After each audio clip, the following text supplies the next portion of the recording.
Olá pessoal, tudo bem? Sejam bem-vindos ao nosso terceiro episódio. Hoje com o retorno do nosso amigo Felipe, tava surfando, tava na praia, né? Tá moreno. Tá moreno, né? Tá moreno. Pegou uma corzinha. Coisa boa, Mas amigo. tirou férias merecidas, né, Ô, meu amigo, Tava graças a precisando Deus. tirar Falar esse nisso, descanso. mandar um abraço pra galera da Taíba, no Ceará, porque realmente o pessoal me acolheu lá de uma maneira tão especial e eu gostaria de mandar aí um abraço especial a todos os moradores de Taíba, no Ceará. Bom demais. Que bom, e hoje nós estamos com um convidado muito especial, né, Vigílio? Hoje a gente recebe aqui com muita honra Alexandre Langer, que é CEO da Êxito Imobiliária, uma imobiliária de muito respeito, né, de renome aqui em Brasília, uma pessoa que vai completar 30 anos de experiência, né, Alexandre? Agosto ano que vem, a Êxito faz 30 anos de 30 mercado. anos de Legal. caminhada e dando sequência, né, essa segunda temporada aqui do Siga, a gente está trazendo pessoas, personalidades que possam contar um pouquinho da sua história, inspirar as pessoas, trazer novas visões, né, sobre mercado de trabalho, sobre profissões.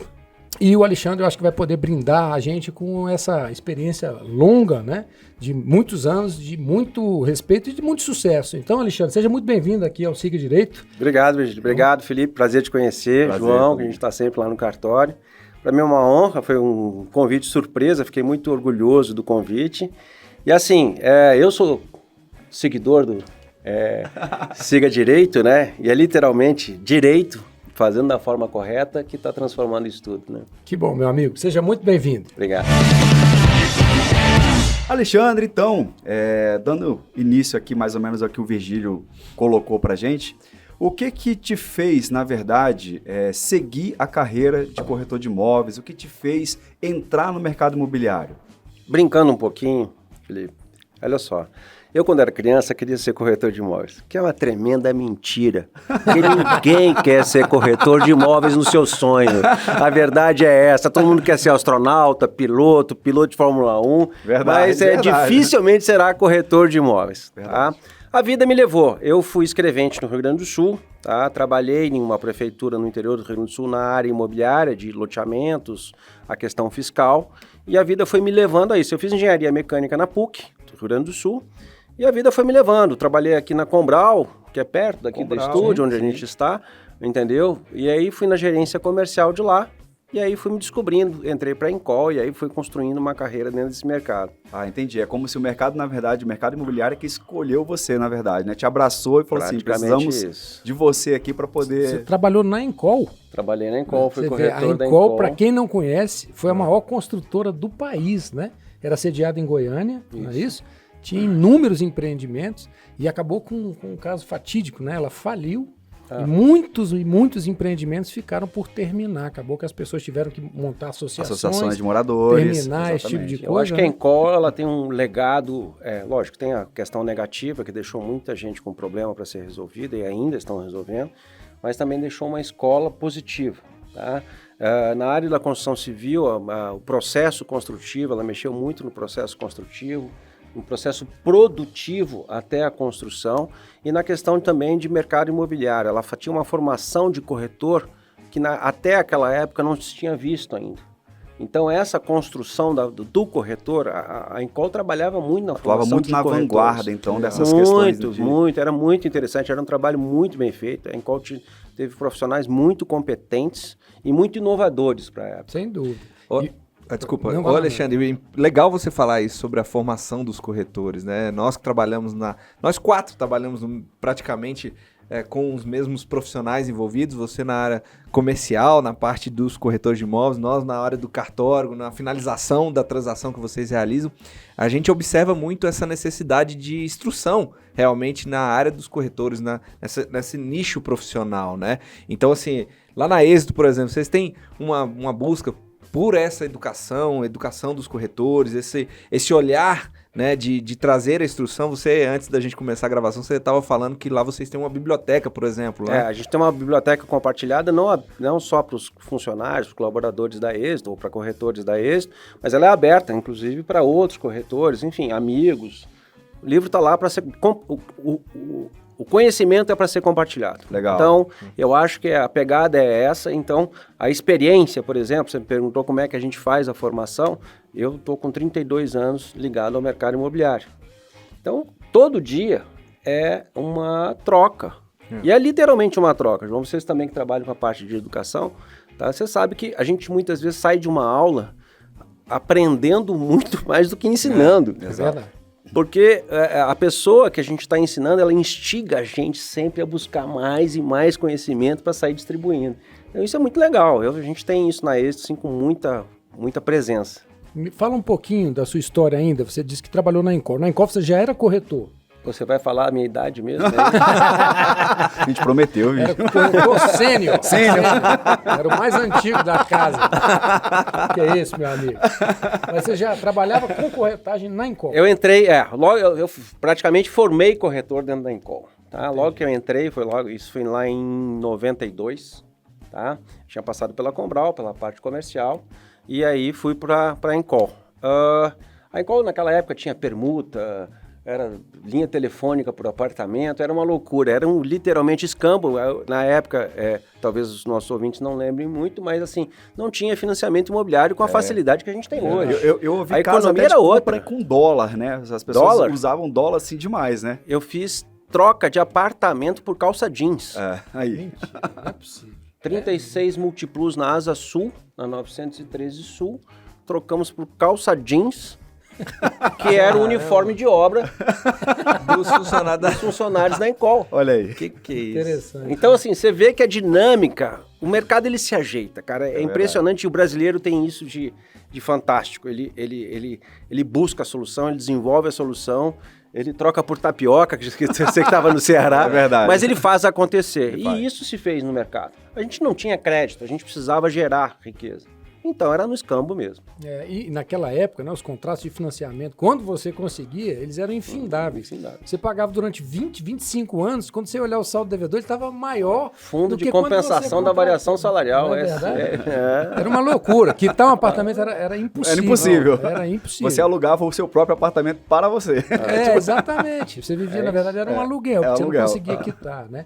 Então, você acompanhou todo esse desenvolvimento do mercado imobiliário, o acesso ao crédito, o acesso a informações, a readequação de tabelas, né? Tabela Price, Sim. que veio depois substituindo tudo isso. E o que você pode dizer hoje do mercado imobiliário brasileiro? Ele é um mercado maduro? É um mercado que ainda tem como se desenvolver? Como é que é? Eu acho que, olha só, comparado com mercados mais maduros, como o americano, onde a parte reguladora é muito forte, tanto da profissão de corretor como do próprio mercado, a gente está num caminho ainda de situação. Tá? Você vê que agora a gente está num momento aí que o GPM passou por uma alta muito grande e, na realidade, a gente não tinha dado até mesmo para criar um índice de correção de aluguel mais coerente com o mercado. Perfeito. Tá? Parece até que a Fundação Getúlio Vargas está estudando aí algum caminho, mas a obtenção de dados é muito difícil no Brasil.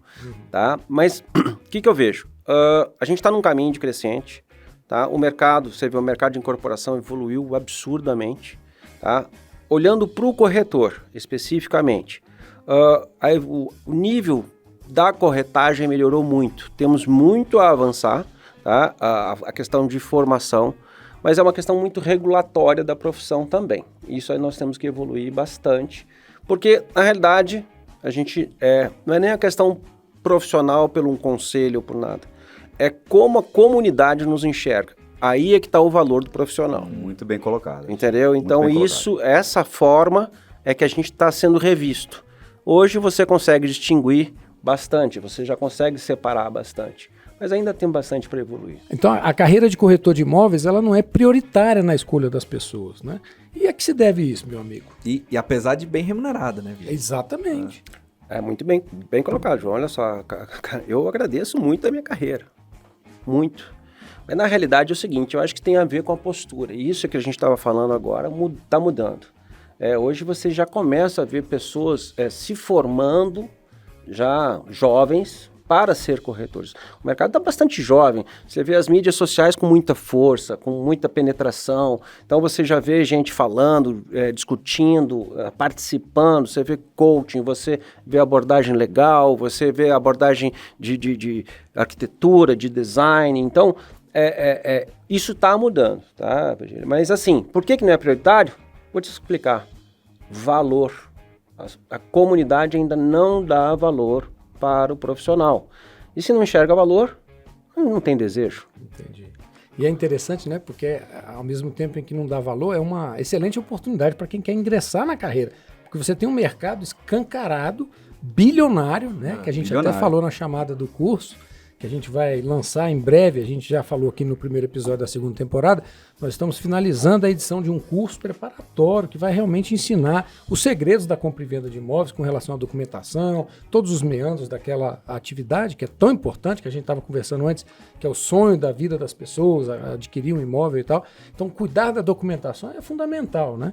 Então, é um mercado bilionário que está aí exposto para as pessoas poderem explorar, né? E assim como foi colocado pelo próprio Alexandre, né, informando que naquela época em qual atuava na vanguarda, sempre fazendo com que os corretores tivessem uma postura diferente das demais, por exemplo. Né? Então hoje realmente o mercado vem buscando exatamente isso, por isso que o mercado está melhorando, porque os corretores, as empresas que trabalham com imóveis, né, as imobiliárias, as construtoras, elas estão fazendo o quê? Agregando exatamente conhecimento e novas fórmulas para que os seus corretores ou a sua própria imobiliária cresça. E de fato um curso, por exemplo, só tem a somar, agregar, né? Agregar. Com certeza. Com certeza. Verdade. E assim, né, o corretor de imóveis, ele não é um vendedor de imóveis, né? Ele é um consultor imobiliário. Exato. Ele é um intermediador de uma operação de valores elevadíssimos. Sim. Então ele precisa, além de fazer uma boa avaliação dos imóveis, cuidar da documentação, adequar os interesses, conciliar aqueles interesses do vendedor para que o negócio seja bom para ambas as partes, né, Alexandre? Não adianta vender e ir embora. Transparência, né? Na realidade, eu acho que a construção de carreira, e eu digo que, inclusive, para a minha equipe, eu costumo dizer o seguinte: todos lá somos empresários. Não existe essa história, você é um corretor. Não, você é um empresário e a sua empresa é você. Exato. É o você S.A. Então, ele tem que gerir a imagem dele, a postura, a carteira de clientes, o feedback, o pós-venda. Então, existe uma construção de carreira e de empresa individual. Tá? E o mercado bilionário, é verdade, a NET Imóveis Distrito Federal, esse ano, já vendeu em torno de R$1 bilhão. Olha aí. Então, essa é uma notícia fresca para vocês, porque é um levantamento recente. O Distrito Federal já vendeu R$1 bilhão. Então, assim, é um mercado extremamente promissor. Tá? E que tem espaço. Da mesma forma que onde tem carência, tem oportunidade. Exatamente. Sim, Então, exato. E você estava falando no corretor, né, do equiparar. A palavra corretor, ela está um pouco desgastada, vamos dizer assim. Mas eu acho que a gente está virando cada vez mais conselheiro. Não tenho dúvidas. Sabe, o corretor de família. Consultor imobiliário, eu prefiro me enxergar como corretor de família. Porque na imobiliária, por estar fazendo 30 anos, eu atendi o avô, atendi o pai e agora estou atendendo o filho, o neto. Exatamente. Então isso é legal. Isso, são gerações. sabe, assim, me emociona falar isso, porque, cara, eu participo da vida da família, cara. O avô já fala, até a fofoca, vai falar com o Alexandre. Isso, até a fofoca, tem até a fofoca. É muito legal. Alexandre, é interessante você falar isso, porque muita gente acha que a profissão do corretor é voltada e olhada só para a questão da transação financeira, né?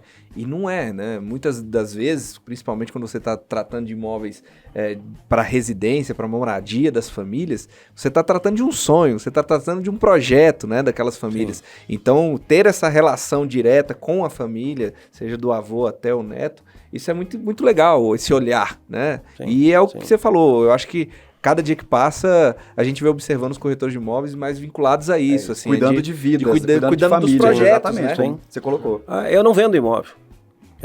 Quem vende imóvel é o proprietário. Parece simplista, né? Sim. Mas você vê que a responsabilidade do corretor ela é imensa nessa hora. Porque, na realidade, primeiro, o corretor vende correto, ele tem que ser correto. Ele é o ponto de equilíbrio. Hoje mesmo eu estava na mesa, uma vendedora e uma compradora. Todas as duas muito inseguras. Então a gente estava discutindo ali, cláusula a cláusula de um contrato. Legal. Com toda a documentação colocada na mesa. Por que o que era aquele papel em frente? E ambas são suas clientes, né? Sim. Você não pode só vincular o seu cliente a só o comprador ou só o vendedor. Ambos são seus clientes. Exato. Né? Assim, às vezes, eu já vi, assim, não alguns casos, né? Assim, casos realmente apartados, de dizer, não, o meu cliente é o vendedor, o comprador, não. O cliente tem que ser os dois, né? Porque assim, quem comprar, vai que depois está comprando apenas para poder realmente Você sabe que você me lembrou alugar, uma coisa, Felipe, agora? Olha só que legal, cara. Eu tenho hoje um cliente que ele era meu inquilino. Olha aí. E ele tá botando mais ou menos em patrimônio, para mim, uns 4 milhões de reais para vender. Ele era meu inquilino. Inquilino é aquela coisa que detesta imobiliária. É ou não é? Por aí. Aquela imobiliária só reajusta o meu aluguel. Cara, não é por aí, bicho. Manda o IPTU vinculado ali. Sabe, cobra. Não é isso. É uma relação de longo prazo. Exato. Eu tenho um cliente que é um grande investidor, tá? Eu conheci ele numa kitnet. Ele tem mais de 30 milhões de reais em que eu administro de aluguel dele. E é uma construção, amigo. Então, eu tenho assim, o prazer de dizer assim, Alexandre, resolve para mim. É lógico, eu acho que prestar conta é libertador, tá? Então eu adoro prestar conta para ele, porque me liberta. Sim. Então é ótimo, a relação funciona muito bem. Legal. Agora, isso porque você é uma pessoa que segue à risca as regras, né? Que cumpre direitinho tudo que está programado. Eu sou chato. Né? Tem que ser, né? Mas tem que ser. Eu sou chato. Tem que ser. Eu acho importante, Alexandre, porque se você não segue ali aquele padrão, se você não inspira confiança, você faz uma venda e acabou. Nunca mais o cara te procura, né? Você tocou um ponto importante, inspiração. Você inspira realmente a pessoa a te procurar, a ter confiança, uma relação de amizade, como você falou, de gerações, né? Sim. Isso é muito interessante. Eu acho que, na realidade, o corretor, que ele está ali pela comissão, ele está fadado ao fracasso, ele está morto. Legal. Esse é o que vai ser substituído pela desintermediação, esse vai ser substituído pelo aplicativo. Legal. Sim. Entendeu? Nós estamos numa época de transformação digital. Tá? No meu entendimento, na minha postura, o digital é ferramenta, porque a relação é pessoal. Concordo. Tá? Confiança é imbatível, a relação pessoal. Um aperto de mão, meu amigo, transmite muito mais do que 15 páginas de texto na tela. Ou seja, não é só número, não são só números, não né? São só, não é estatística pura. Eu adoro estatística, mas não é só estatística. Legal. Muito bom. Eu acho que um olhar, um tom de voz, um não bem dito, bem explicado, talvez se transforme muito mais do que um sim. Verdade. Então, essas coisas todas têm um valor. A gente está numa época de muita transição, de muito ajuste. Hoje, interessante você estar falando, eu li uma reportagem, não sei se vocês viram, uma senhora, uma idosa de 82 anos, foi a primeira brasileira a comprar um imóvel digital. Ah, sim. Tokenização dos imóveis. Olha que loucura. Legal. Ela comprou 20% de um apartamento em Porto Alegre através de um blockchain, de um token. Tem um cartório lá que trabalha com blockchain. Exatamente. Então, muito interessante. Você continua fazendo a escritura, você continua fazendo o registro no cartório de imóveis, só que ela comprou o token do apartamento. Sim. Então, ela tem 20% do imóvel. A partir de agora, ela vai receber 20% do aluguel. E aí, ela tem até 5 anos para comprar, no mínimo, 50% do imóvel para poder continuar ali, né? Senão ela perde o direito de preferência. Sim. Então, é um novo mundo que se abre, mas o que eu quero chamar a atenção é o seguinte: uma senhora de 82 anos, né, ter feito isso é sinal de que ela confia em alguém. E a imobiliária foi quem avalizou o negócio. Falou, senhora, pode comprar, é seguro. É verdade. Então, essa confiança, você vê, a ferramenta tecnológica, ela está ali, mas a utilização se baseia na premissa da confiança. Sim. Né? Então, achei muito bacana Foi de mesmo. ser uma idosa, né? A primeira brasileira dona de um imóvel digital. Veja que o mercado ele é dinâmico, como você disse. Sim. Então nós vamos cada dia ver novidades. A escritura digital, que a gente já falou aqui em algumas circunstâncias, Sim. a procuração digital, o mercado vai se adaptando a toda essa dinâmica nova, né? Sem perder a essência, que é a relação humana. Então eu estou contigo, assim, eu acho que tecnologia é ferramenta. Quem tem medo de tecnologia é porque ou está no ramo errado, né? Ou porque não está entregando de coração aquele trabalho. E até a própria escritura digital tem um pouco do lado humano também. Você tem que fazer uma videoconferência, inclusive com a pessoa. Você tem que ver a pessoa. Então, assim, existe também a questão humana, muito embora seja uma... Mais do que isso, Felipe, sabe o que acontece? Ela pode ser digital. Eu tive até recentemente uma escritura digital, o pessoal em Belo Horizonte e outro aqui. Tá? Lá no cartório mesmo, tá? Né? Mas se não tiver confiança naquela ferramenta digital... Sim, também. Vai tudo por água abaixo, exatamente. Então, amigo, se eu, no caso era minha cliente, falando que era uma escritura digital, como assim escritura digital? Não, pode fazer que é firme. Exato. Teve um aval humano, teve uma interferência humana. Agora você me lembrou agora um outro caso. Uma colega me ligou, acho que ontem, exatamente para falar, Felipe, o corretor me falou que a pessoa está em determinado país e vai fazer pelo um tal de e-notariado. Isso é certo? Isso pode ser feito? Você garante? Eu falei, garanto. Eu só falei isso, garanta ela. Acabou. Então vou fechar o negócio. Aí fechou. É isso. Então, ou seja, realmente pode ser feito, né? A tecnologia está exatamente para ir para agregar valor ao mercado imobiliário.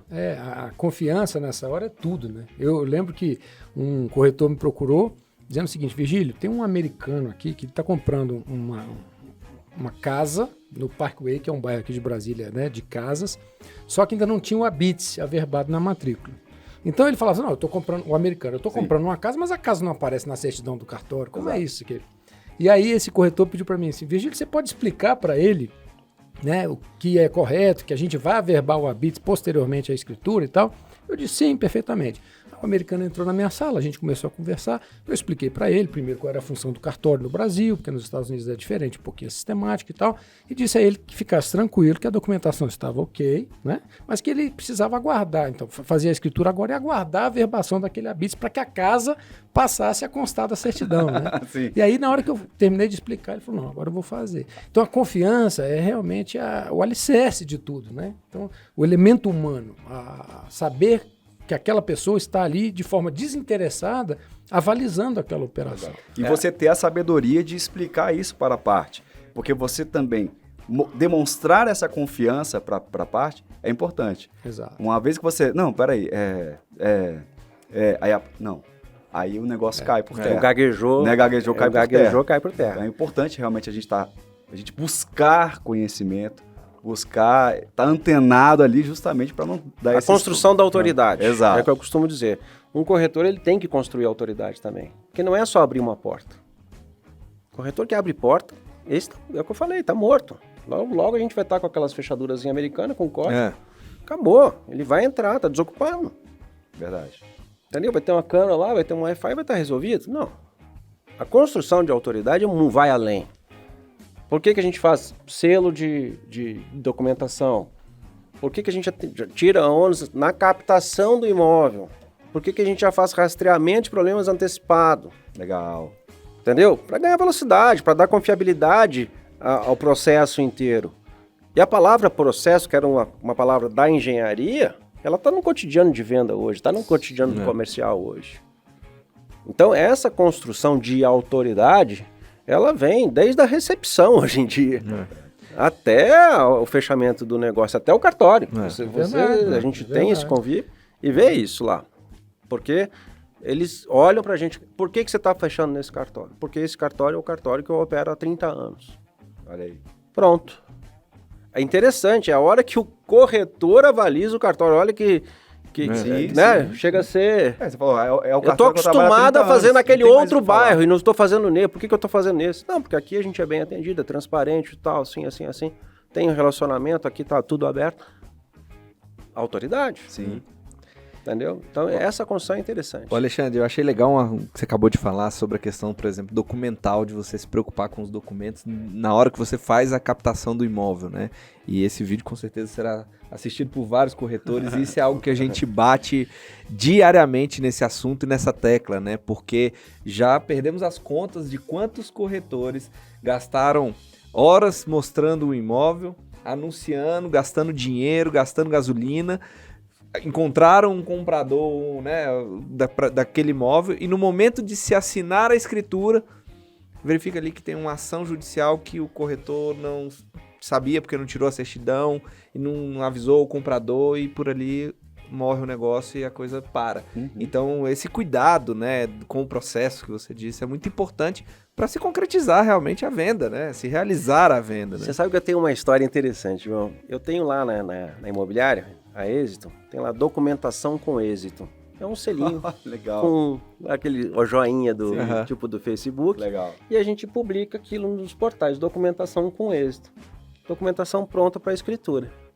Eu tive um comprador que comprou um imóvel, veio até nós por causa deste selo. Ele falou, olha, eu já passei por tanto problema de documentação que eu vim por causa do selo. Porque a documentação já estava ok. E com isso eu já consegui fazer meu financiamento e executar minha compra. Legal. Que legal.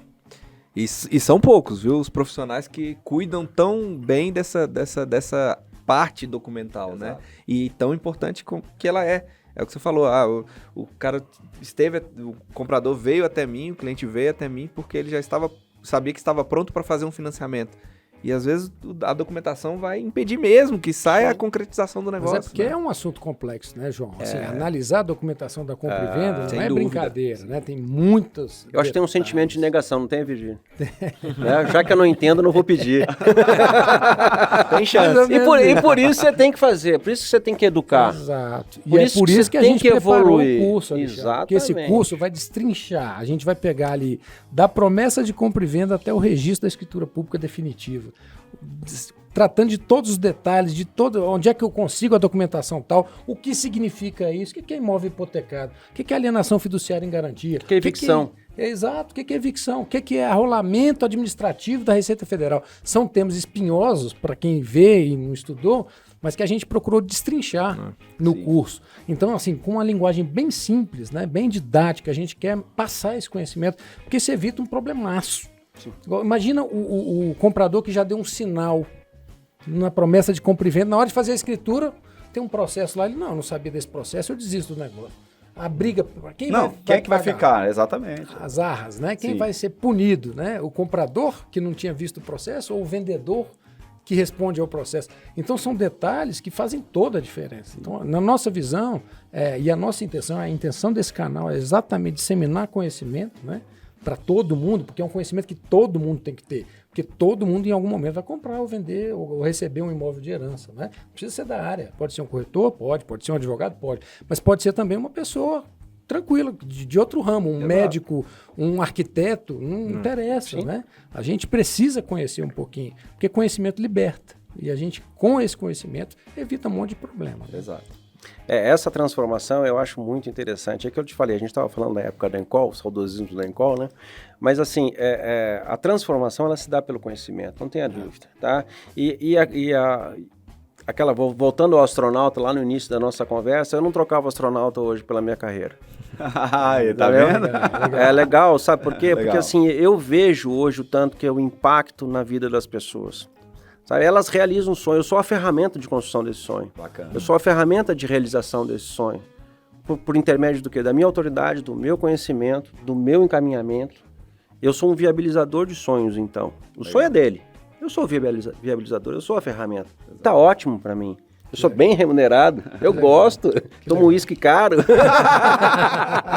Mas é bom, cara. Cara, é muito legal, é muito legal. Eu te mostrei uma mensagem que eu recebi de um cliente. E assim, para mim aquilo foi a realização. O meu propósito da Êxito e meu pessoal é mudar a visão do mercado imobiliário. Bacana. Por quê? A gente sempre teve uma visão negativa, obscura. Verdade. Sabe?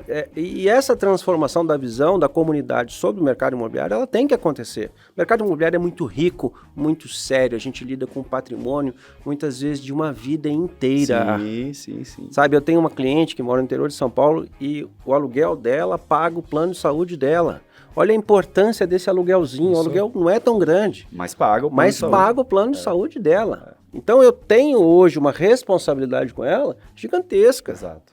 Então essa transformação é muito legal de se participar. Agora, Alexandre, a pergunta que não quer calar. A gente pode marcar uma nova entrevista e ele trazer o uísque caro pra gente tomar? Tá combinado, tá combinado. Importante. Não sei como é que vai terminar a entrevista. Bom, meus amigos, eu quero agradecer aqui o presente que foi hoje, Alexandre, você está aqui conosco. que presente. Inspirou, ensinou, né? Eu acho que foi uma conversa muito elucidativa.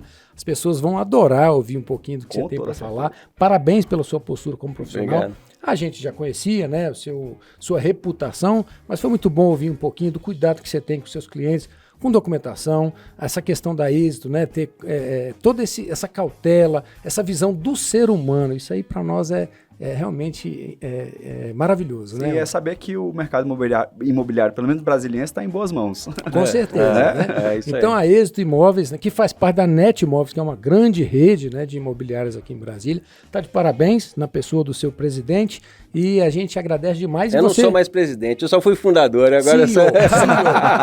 Eu só fundei, eu só fiz a bagunça. E você pode voltar sempre que quiser aqui ao Cine Obrigado. Direito, é um prazer te receber de coração. Muito obrigado. Sempre que precisarem, obrigado.